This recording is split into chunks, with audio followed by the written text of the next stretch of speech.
നിങ്ങൾ daily exercise ചെയ്യുന്ന ആൾക്കാരാണെങ്കിൽ അല്ലെങ്കിൽ ഇപ്പോൾ ഡെയിലി ജിമ്മിലൊക്കെ പോയി വർക്കൗട്ട് ചെയ്യുന്നവരാണെങ്കിൽ നിങ്ങൾ എല്ലാ ദിവസവും ഒരേ വർക്കൗട്ട് തന്നെയാണ് ചെയ്യാറുള്ളത് അല്ലല്ലേ?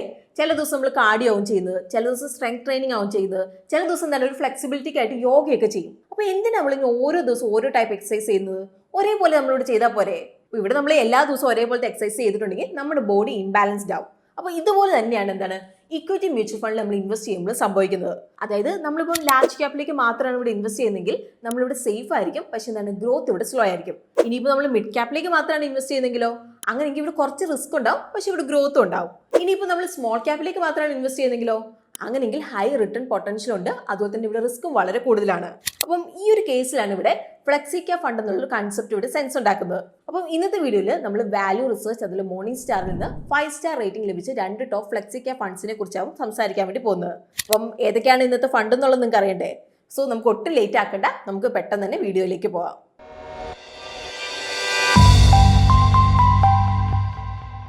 ആദ്യം നമുക്ക് എന്താണ് ഫ്ലെക്സി ക്യാപ് ഫണ്ട് എന്നുള്ളത് മനസ്സിലാക്കാം. അപ്പോൾ ഫ്ലെക്സി ക്യാപ് ഫണ്ട് എന്ന് പറഞ്ഞാൽ ഇക്വിറ്റി മ്യൂച്വൽ ഫണ്ട് ആണ്. അപ്പോൾ ഒരു റെസ്ട്രിക്ഷൻ ഇല്ലാതെ അവർക്ക് കുറഞ്ഞ അവരുടെ അസറ്റ്സിന്റെ 65% ഇക്വിറ്റി അതുപോലെ ഇക്വിറ്റി റിലേറ്റഡ് ഇൻസ്ട്രുമെന്റ്സിലേക്ക് ഇൻവെസ്റ്റ് ചെയ്യണം. അപ്പം ഫ്ലെക്സി ക്യാപ് ഫണ്ട് ആ പേര് പോലെ തന്നെ അവർ ഫ്ലെക്സിബിലിറ്റിയിലാണ് അറിയപ്പെടുന്നത്. അതായത് അവർക്ക് സ്റ്റോക്ക് മാർക്കറ്റ് കണ്ടീഷൻ അനുസരിച്ച് അവർ അലോക്കേഷൻ വേണമെങ്കിൽ ലാർജ് ക്യാപ്, മിഡ് ക്യാപ് അതുപോലെ സ്മോൾ ക്യാപ് സ്റ്റോക്സിലേക്കൊക്കെ മാറ്റാൻ വേണ്ടി സാധിക്കും. ഇനി നമുക്ക് വാല്യൂ റിസർച്ച് ചെയ്ത് 5 സ്റ്റാർ റേറ്റിംഗ് ലഭിച്ച 2 ടോപ്പ് ഫ്ലെക്സി ക്യാപ് ഫണ്ട്സ് ഏതൊക്കെയാണ് എന്നുള്ളത് നമുക്ക് നോക്കാം. അപ്പം നിങ്ങൾക്ക് അറിയാമോ എങ്ങനെയാണ് ഈ വാല്യൂ റിസർച്ച് ഒരു ഫണ്ട് 5 സ്റ്റാർ റേറ്റിംഗ് കൊടുക്കുന്നത് എന്നുള്ള കാര്യം? ഇപ്പോൾ ബേസിക്കലി വാല്യൂ റിസർച്ച് ഒരു ഫണ്ട് 5 സ്റ്റാർ റേറ്റിംഗ് കൊടുക്കുന്നത് ആ ഒരു ഫണ്ടിന്റെ റിസ്ക് അഡ്ജസ്റ്റഡ് പെർഫോമൻസ് ഫണ്ട് കാറ്റഗറിയിൽ ടോപ്പ് 10% വരുമ്പോഴാണ്. അപ്പം ഇനി ഏതൊക്കെയാണ് ഇന്നത്തെ ഫണ്ട് എന്നുള്ളത് നമുക്ക് നോക്കാം. അപ്പോൾ ഇന്നത്തെ നമ്മുടെ ആദ്യത്തെ ഫണ്ട് വന്ന് HDFC flexi cap fund direct growth ആണ്. അപ്പോൾ HDFC flexi cap fund regular growth launch ചെയ്ത് 1 ജാനുവരി 1995 അപ്പോൾ ഫ്ലെക്സി ക്യാപ് കാറ്റഗറിയിലെ ഏറ്റവും പഴയ ഫണ്ടാണിത്. അതുപോലെ തന്നെ ഡയറക്ട് പ്ലാൻ ലോഞ്ച് ചെയ്ത് 1 ജാനുവരി 2013 അതുപോലെ തന്നെ 30 ജൂൺ 2025 പ്രകാരം AUM വരുന്നത് 79,584.54 കോടിയാണ്. അപ്പോൾ ഇവിടെ ഫണ്ട് മാനേജ് ചെയ്യുന്നത് മിസ് റോഷി ജെയിൻ അതുപോലെ ധ്രുവ് മിച്ചലും ആണ്. ഇനി നമുക്ക് ഡയറക്ട്ലി പോർട്ട്ഫോളിയോ നോക്കാം. അപ്പോൾ ഫണ്ടിന്റെ ടോപ്പ് 5 പോർട്ട്ഫോളിയോ ഹോൾഡിംഗ്സ് വരുന്ന ICICI bank limited, HDFC bank limited, axis bank limited, SBI life insurance company limited, Kotak Mahendra limited ആണ്. ഇനി നമുക്ക് ക്രിട്ടിക്കൽ റേഷ്യോസ് നോക്കാം. അപ്പോൾ ക്രിട്ടിക്കൽ റേഷ്യോസിന് 5 സ്റ്റാർ റേറ്റിംഗിന് വലിയ റോൾ ഉണ്ട്. അപ്പോൾ ആദ്യം നമുക്ക് സ്റ്റാൻഡേർഡ് ഡിവിഷൻ നോക്കാം. അപ്പോൾ സ്റ്റാൻഡേർഡ് ഡിവിഷൻ എന്ന് പറഞ്ഞാൽ average historical returns mutual fund returns എത്രത്തോളം ഡീവിയേറ്റ് ചെയ്തു എന്ന് പറഞ്ഞു തരുന്ന റേഷ്യോ ആണ്. ഇപ്പം സ്റ്റാൻഡേർഡ് ഡിവിഷൻ കൂടുതലാണെങ്കിൽ ഫണ്ട് കൂടുതൽ വോളറ്റൈൽ ആയിരിക്കും ഇവിടെ. ഇപ്പം HDFC flexi cap fund direct growth standard division വന്ന് 11.31%. അതേസമയത്ത് കാറ്റഗറിയുടെ സ്റ്റാൻഡേർഡ് ഡിവിഷൻ വന്ന് 13.12%. അതായത് കോമ്പറ്റേറ്റേഴ്സിനെ വെച്ച് നമ്മൾ നോക്കുമ്പോൾ ഫണ്ടിന്റെ വോളറ്റിലിറ്റി ഇവിടെ കുറവാണ്. ഇനി നമുക്ക് അടുത്ത് നോക്കാം. അപ്പോൾ അടുത്ത് വരുന്നത് ബീറ്റ ആണ്. അപ്പോൾ ബെഞ്ച് മാർക്ക് ഇൻഡെക്സിനെ വെച്ച് നമ്മൾ നോക്കുമ്പോൾ മ്യൂച്വൽ ഫണ്ട് വോളറ്റിലിറ്റി മെഷർ ചെയ്യുന്ന റേഷ്യോ ആണ് ഈ ബീറ്റ എന്ന് പറയുന്നത്. ഇപ്പം ബീറ്റ 1 കൂടുതലാണെങ്കിൽ ബെഞ്ച് മാർക്കിനേക്കാളും ഫണ്ട് കൂടുതൽ വോളറ്റൈൽ ആയിരിക്കും എന്നാണ് അതിന്റെ അർത്ഥം. അതുപോലെ തന്നെ ബീറ്റ ഇപ്പോൾ 1 കുറവാണെങ്കിലോ ബെഞ്ച് മാർക്കിനേക്കാളും ഫണ്ടിന്റെ വോളറ്റിലിറ്റി ഇവിടെ കുറവാണെന്നാണ് അതിന്റെ അർത്ഥം. ഇപ്പം ഇവിടെ HDFC flexi cap fund direct ഗ്രോത്തിന് ബീറ്റ് വരുന്നത് 0.81 അതായത് ബെഞ്ച് മാർക്കിനേക്കാൾ എന്താണ് ഫണ്ടിന്റെ വോളറ്റിലിറ്റി ഇവിടെ കുറവാണെന്നാണ് ഇതിന്റെ അർത്ഥം വരുന്നത്. ഇനി നമുക്ക് ഷാർപ്പ് റേഷ്യോ നോക്കാം.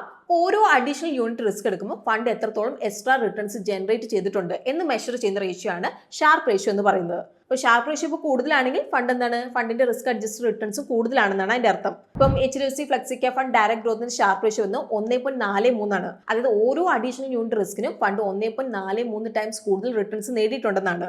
ഇനി നമുക്ക് സോർട്ടിനോ റേഷ്യോ നോക്കാം. ഇപ്പോൾ ഡൗൺ സൈഡ് റിസ്ക് മാത്രം കൺസിഡർ ചെയ്തുകൊണ്ട് mutual fund risk adjusted returns measure ചെയ്യുന്ന മെട്രിക് ആണ് സോർട്ടിനോ റേഷ്യോ എന്ന് പറയുന്നത്. ഇപ്പോൾ സോർട്ടിനോ റേഷ്യോ കൂടുതൽ എന്ന് പറഞ്ഞിട്ടുണ്ടെങ്കിൽ ഫണ്ടിന്റെ റിസ്ക് അഡ്ജസ്റ്റഡ് റിട്ടേൺസ് ബെറ്റർ ആണെന്നാണ്. ഇപ്പം HDFC flexi cap fund direct ഗ്രോത്തിന് സോർട്ടിനോ റേഷ്യോ വരുന്നത് 2.51 അതായത് ഓരോ ഡൗൺ സൈഡ് യൂണിറ്റ് റിസ്ക് എടുക്കുമ്പോൾ എന്താണ് ഫണ്ട് 2.51 ടൈംസ് കൂടുതൽ റിട്ടേൺസ് നേടിയിട്ടുണ്ടെന്നാണ് ഇതിന്റെ അർത്ഥം. ഇനി അടുത്ത് നമുക്ക് upside and down side capture ratios നോക്കാം. അപ്പോൾ അപ്സൈഡ് ക്യാപ്ചർ റേഷ്യോ എന്ന് പറഞ്ഞിട്ടുണ്ടെങ്കിൽ ഇപ്പോൾ സ്റ്റോക്ക് മാർക്കറ്റിൽ കയറുമ്പോൾ ബെഞ്ച് മാർക്കിനെ വെച്ച് നോക്കുമ്പോൾ ഇക്വിറ്റി ഫണ്ട് എങ്ങനെ പെർഫോം ചെയ്തു എന്ന് പറഞ്ഞു തരുന്ന മെട്രിക് ആണിത്. ഇപ്പം അപ്സൈഡ് ക്യാപ്ചർ റേഷ്യോ 100 കൂടുതലാണെങ്കിൽ മാർക്കറ്റിൽ കയറിയപ്പോൾ ഇക്വിറ്റി ഫണ്ട് ബെഞ്ച് മാർക്കിനെ ഔട്ട് പെർഫോം ചെയ്തു എന്നാണ് അതിന്റെ അർത്ഥം. ഇപ്പം HDFC flexi cap fund direct ഗ്രോത്തിന്റെ അപ്സൈഡ് ക്യാപ്ചർ റേഷ്യോ വരുന്നത് 104 അതായത് ഇപ്പോൾ ബെഞ്ച് മാർക്ക് ഇപ്പോൾ ഒരു 10% കൂടിയാൽ ഫണ്ട് 10.4% കൂടുന്നുണ്ടെന്നാണ് ഇതിന്റെ അർത്ഥം. ഇനി ഡൗൺ സൈഡ് ക്യാപ്ചർ റേഷ്യോ എന്ന് പറഞ്ഞിട്ടുണ്ടെങ്കിൽ മാർക്കറ്റ് ഇടിയുമ്പോൾ ബെഞ്ച് മാർക്കിനെ വെച്ച് നമ്മൾ കമ്പയർ ചെയ്യുമ്പോൾ ഫണ്ട് എങ്ങനെയാണ് പെർഫോം ചെയ്തത് എന്ന് പറഞ്ഞു തരുന്ന മെട്രിക് ആണിത്. ഇപ്പം ഡൗൺ സൈഡ് ക്യാപ്ചർ റേഷ്യോ ഇപ്പോൾ 100 കുറവാണെങ്കിൽ മാർക്കറ്റ് ഇടിയുമ്പോൾ എന്താണ് ബെഞ്ച് മാർക്കിനേക്കാളും കുറവ് മാത്രമാണ് ഇക്വിറ്റി ഫണ്ട് കുറയുന്നുള്ളതാണ് ഇതിന്റെ അർത്ഥം.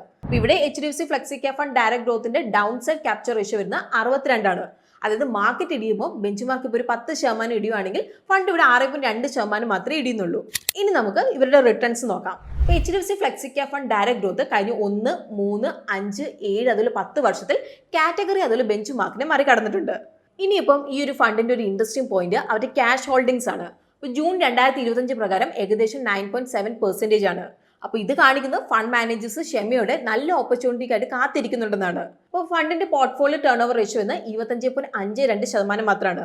അപ്പോൾ ഇത് സൂചിപ്പിക്കുന്നത് ഫണ്ട് ഒരു ബൈ ആൻഡ് ഹോൾഡ് ഇൻവെസ്റ്റ്മെന്റ് സ്ട്രാറ്റജിയാണ് ഫോളോ ചെയ്യുന്നതാണ്. ഇപ്പോൾ HDFC ഫ്ലെക്സി ക്യാപ് ഫണ്ട് എന്താണ് ഹിസ്റ്റോറിക്കലി ലാർജ് ക്യാപ് സ്റ്റോക്സിലേക്ക് 73 മുതൽ 75% അലോക്കേഷൻ മെയിൻറ്റെയിൻ ചെയ്യുന്നുണ്ട്. അപ്പോൾ ഇത് പോർട്ട്ഫോളിയോ സ്റ്റേബിൾ ആക്കാൻ വേണ്ടിയിട്ട് സഹായിക്കുന്ന ഒരു കാര്യം തന്നെയാണ്. ഇനി ഇന്നത്തെ നമ്മുടെ സെക്കൻഡ് ഫണ്ട് വരുന്നത് Invesco India flexi cap fund direct growth ആണ്. ഇപ്പോൾ 2022 ഫെബ്രുവരി 14 ഈ ഒരു ഫണ്ട് ലോഞ്ച് ചെയ്തത്, അതായത് 3 വർഷം മുന്നേ. എന്നാലും ഇതിനകം വാല്യൂ റിസർച്ച് നിന്ന് 5 സ്റ്റാർ റേറ്റിംഗ് അവർ നേടിയെടുത്തിട്ടുണ്ട്. ഇപ്പോൾ 30 ജൂൺ 2025 പ്രകാരം ഈ ഒരു ഫണ്ട് AUM വരുന്നത് 3266.88 കോടിയാണ്. ഇപ്പോൾ ഫണ്ട് മാനേജ് ചെയ്യുന്നത് മിസ്റ്റർ തഹീർ ബാദ്ഷാ അതുപോലെ മിസ്റ്റർ അമിത് ഗനേന്ദ്രയാണ്. ഇനി നമുക്ക് ഫണ്ട് പോർട്ട്ഫോളിയോ നോക്കാം. ഇപ്പോൾ ടോപ്പ് 5 സ്റ്റോക്സ് വരുന്ന ICICI bank limited, HDFC bank limited, InterGlobe aviation limited, trend limited അതുപോലെ ഇറ്റേണൽ ലിമിറ്റഡ് ആണ്. ടോപ്പ് 5 സെക്ടേഴ്സ് വരുന്ന banks, retailing, finance, health care services അതുപോലെ IT സോഫ്റ്റ്വെയറും ആണ്. ഇനി നമുക്ക് ക്രിട്ടിക്കൽ റേഷ്യോസ് നോക്കാം. ഫണ്ട് സ്റ്റാൻഡേർഡ് ഡിവിഷൻ എന്ന് 13.9% ആണ്. അപ്പോൾ ഫ്ലെക്സി ക്യാപ് കാറ്റഗറിയിൽ 13.12% ഇത് കൂടുതലാണ്. അതായത് അവർ കാറ്റഗറിനേക്കാളും ഫണ്ട് എന്താണ് കൂടുതൽ വോളറ്റൈൽ ആണ്. ഇനി അടുത്ത ഫണ്ട് ബീറ്റ് വരുന്നത് 0.95 ആണ്. ഷാർപ്പ് റേഷ്യോ വരുന്നത് 1.26 ആണ്. സോർട്ടിനോ റേഷ്യോ വരുന്നത് 1.44 ആണ്.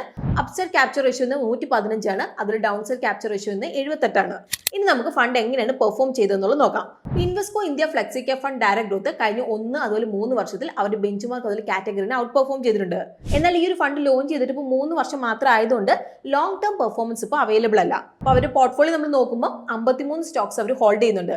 അതിൽ ടോപ്പ് 10 സ്റ്റോക്സിന് 39.16% കോൺസെൻട്രേഷൻ ഉണ്ട്. അതുപോലെ fund portfolio turn over ratio 74% ആണ്. അപ്പോൾ ഇത് സൂചിപ്പിക്കുന്നത് ഫണ്ട് അടുപ്പിച്ച് സ്റ്റോക്സ് വാങ്ങുകയും വിൽക്കുകയും ചെയ്യുന്നുണ്ടെന്നാണ്. സോ ഇതാണ് വാല്യൂ റിസർച്ച് നിന്ന് 5 സ്റ്റാർ റേറ്റിംഗ് ലഭിച്ച 2 ടോപ്പ് പെർഫോമിംഗ് ഫണ്ട്സ്. അപ്പോൾ ഈ ഒരു ഫണ്ടുകൾക്ക് മോർണിംഗ് സ്റ്റാർ എന്നും 5 സ്റ്റാർ റേറ്റിംഗ് ലഭിച്ചിട്ടുണ്ട്. അപ്പോൾ ഇന്ന് നമ്മൾ ഡിസ്കസ് ചെയ്ത ഈ 2 ഫണ്ടുകളുടെയും എല്ലാ ഡീറ്റെയിൽസ് നമ്മളിപ്പോൾ സ്ക്രീനിൽ ഒന്ന് കാണിക്കാം. അപ്പോൾ നിങ്ങൾക്ക് വേണമെങ്കിൽ ഇത് സ്ക്രീൻഷോട്ട് എടുത്ത് വെക്കാവുന്നതാണ്. നിങ്ങൾ ഈ 2 ഫണ്ടിന്റെ എക്സ്പെൻസ് റേഷ്യോ കമ്പയർ ചെയ്യാനായിട്ട് ഇവിടെ മറക്കരുത്. ഒരു കാര്യം നമ്മളിവിടെ എടുത്തു പറയുകയാണ്, ഇന്നത്തെ വീഡിയോ നമ്മൾ ഫുള്ളി എഡ്യൂക്കേഷണൽ പർപ്പസിനായിട്ടാണ് ചെയ്തിരിക്കുന്നത്. ഇതൊരു ബയോ സെൽ റെക്കമെൻഡേഷൻ അല്ല. അപ്പോൾ നമുക്ക് പുതിയൊരു വീഡിയോ ആയിട്ട് ഗ്രോ മലയാളം ചാനലിലൂടെ പെട്ടെന്ന് കാണാം. അതുവരെ take care, happy investing and bye from Rincy.